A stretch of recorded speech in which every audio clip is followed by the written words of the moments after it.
Hey everybody, what is up? It is Berlin. Welcome back to my channel. Hi, how are you doing? Happy Sunday. I'm back once again with another video for you. I thought, hey, being as I've done my makeup, why not do another video? Because I did want to talk about the whole Morphe situation with them closing down all their US stores and all this stuff. I wanted to talk about it because a lot of people in the beauty community are talking about it. You know, and I'm someone who's into makeup. I'm someone who shopped at Morphe and all this business. So I want to talk about this whole thing. There's a lot to it, you know, and there are also like other perspectives that I haven't seen other drama channels put in their videos. So I've got quite a few things that I want to talk about within this video. Firstly, like Morphe, of course. Morphe, I think, were mainly known for being that makeup brand who collaborated with a lot of the big beauty influencers when there was that big kind of boom of beauty influencers from sort of 2016 to 2018, when people like Manny MUA, Laura Lee, Jeffree Star, James Charles, when they were all like at the top of their game, really popular, all of that. Morphe collaborated with all of those influencers at some point or another. Of course, we can't talk about Morphe without talking about Jaclynhill as well.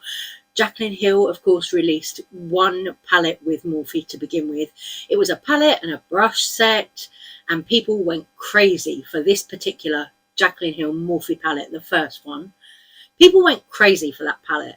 Absolutely crazy. Like, and to me, when I looked at that palette, I was always just like, oh, it's only kind of like neutrals and a pop of blue, but that palette seemed to sort of explode all over YouTube, and everyone was using that palette when they were making videos. If you guys follow any kind of beauty drama, you will know that in recent years, Morphe got bought out by former brands who were like an incubator for beauty brands.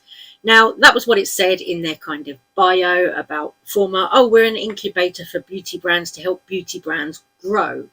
So that's going to be a little bit relevant in a minute, but they were bought out. Morphe were bought out by former. So Chris and Linda, who had Morphe, sold their share or whatever. And then like what started happening was the downfall of Morphe seemed to be from there. From when former got involved, it seemed to be that like Morphe went on a decline, because you had problems like with Jeffree Star. Now, Jeffree Star had a collaboration palette and brush collection with Morphe.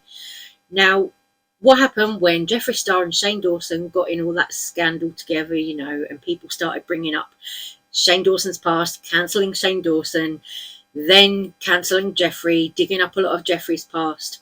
Morphe suddenly decided to cut ties with Jeffree Star. Now, Jeffree Star also had his own products in Morphe stores, and that was in the US, in the UK here as well, and I believe everywhere else that there were Morphe stores. And it's rumoured that Jeffree Star's brand brought in 60 million to Morphe. So like Morphe, to kick Jeffree Star's brand out of stores, they lost a lot of money doing that, because that was the only place where you could physically go and buy Jeffree Star products. I know, because I used to do it. So like being able to walk into a store, try the lipsticks, you know, swatch the eyeshadow palettes and all of that, that's quite important when you're like a consumer of makeup, you know, and you want to see how things look in person. Being able to go into a physical store, touch the products, play with them then and there, you know, or get one of the artists to try them on you, all of that, you know, that's important to like a lot of consumers with makeup. So when they decided that Jeffree was too problematic and they kicked Jeffree out of Morphe, like they had done with influencers in the past, like Laura Lee, who Morphe were quite shady with Laura Lee. They kind of gave her a raw deal, I think. You know, I don't think that Laura Lee was that problematic that they should have really kicked her out, but that's another story for another day. But Morphe let Jeffree Star go. They released a statement. I think it was in July of 2020. They released a statement saying Jeffree Star and Morphe have cut ties. I actually recently watched Gabriel Zamora do a video on this as well. And even Gabriel Zamora in his video was talking about how valuable Jeffree Star and Jeffree Star Cosmetics was to the Morphe brand. So it seems that like Jeffree Star's brand was very, very closely tied to Morphe because, of course, he was sold in Morphe stores.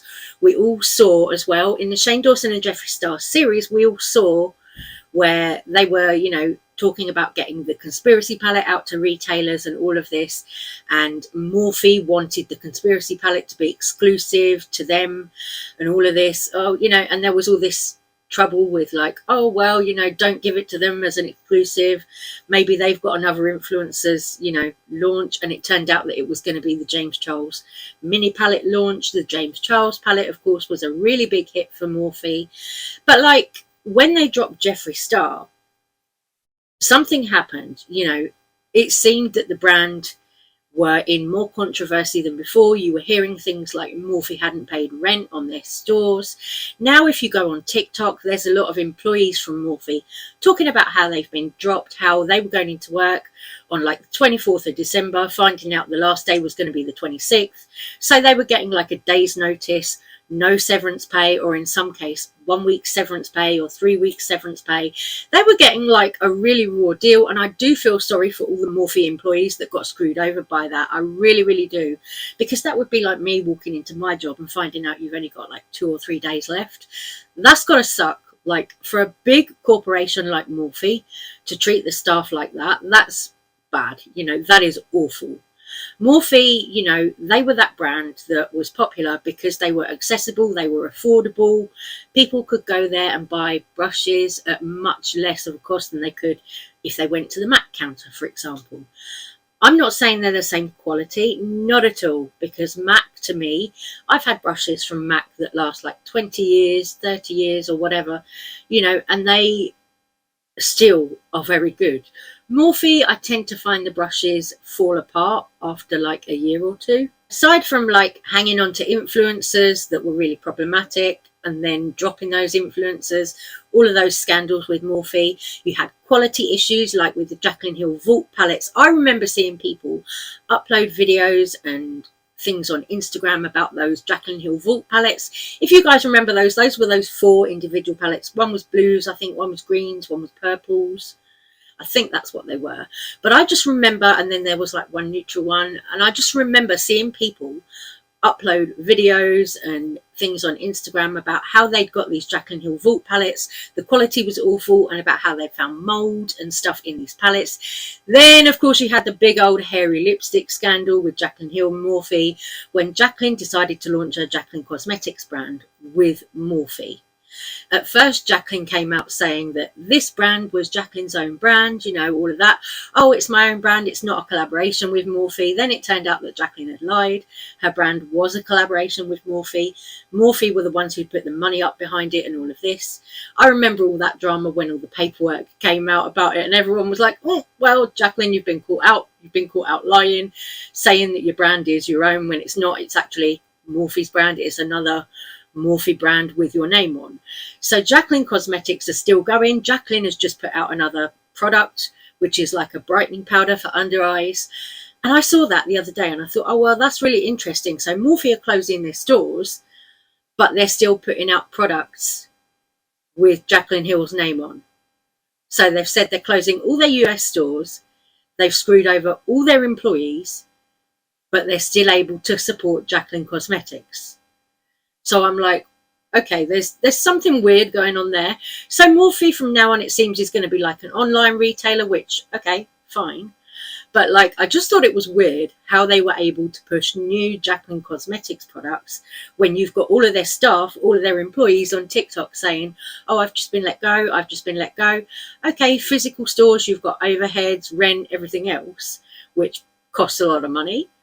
Morphe probably went too crazy when they bought too many stores and realized that they couldn't manage it all. But like, I don't know. I just find it weird that they're pushing new Jaclyn cosmetic product right now after doing this. Morphe put up a statement on Twitter saying that they were closing all their US stores. Okay, fine. That's one thing.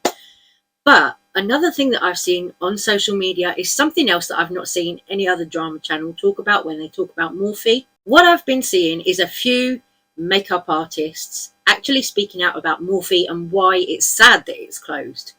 So I saw somebody on IG called Yvonne the Artist make a reel on Instagram where she was talking about how it's bad that Morphe have closed down, and people like Kevin James Bennett Beauty had made like an article about Morphe closing down and about how Morphe were trash and everything else, dragging Morphe through the mud.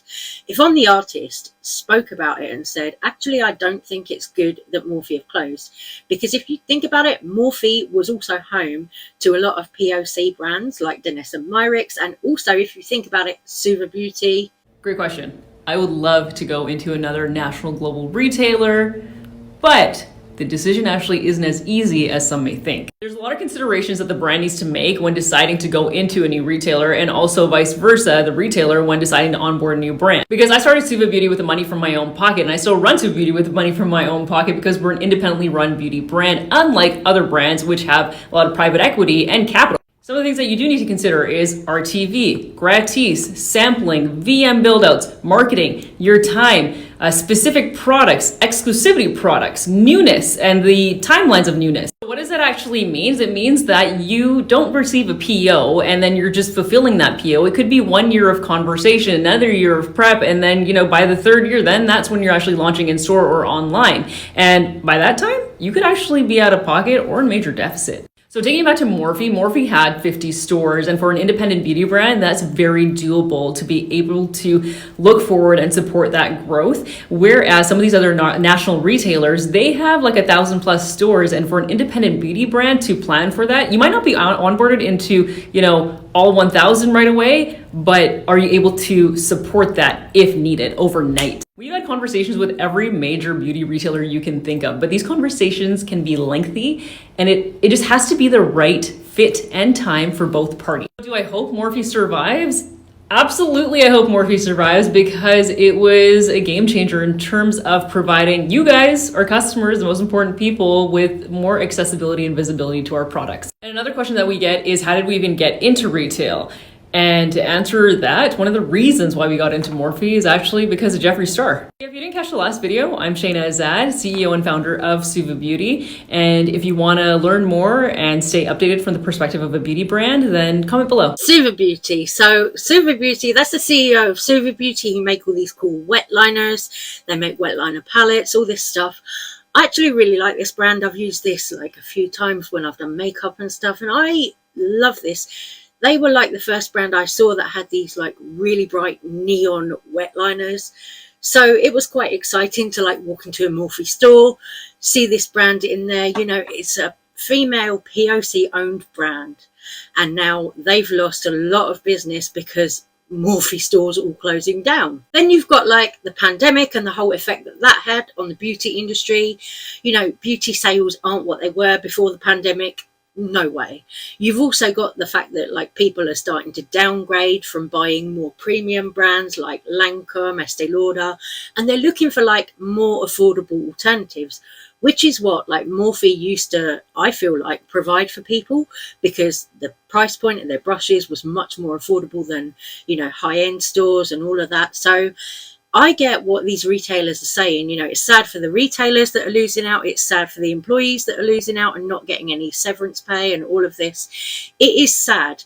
Morphe, they didn't do business very well, clearly, but what can you do? Like, I don't know, the pandemic, massive effect on beauty sales, and I think it also changed the way that people consume beauty content, because people aren't watching as much long form beauty content anymore either. It's all gone on to TikTok, where everything's in 3 minutes or less. Things have changed, so the beauty industry isn't what it was anyway, and I can see why like Morphe hasn't survived. Let me know all of your thoughts.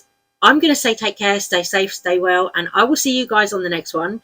Love you so much. Thank you for watching. Bye.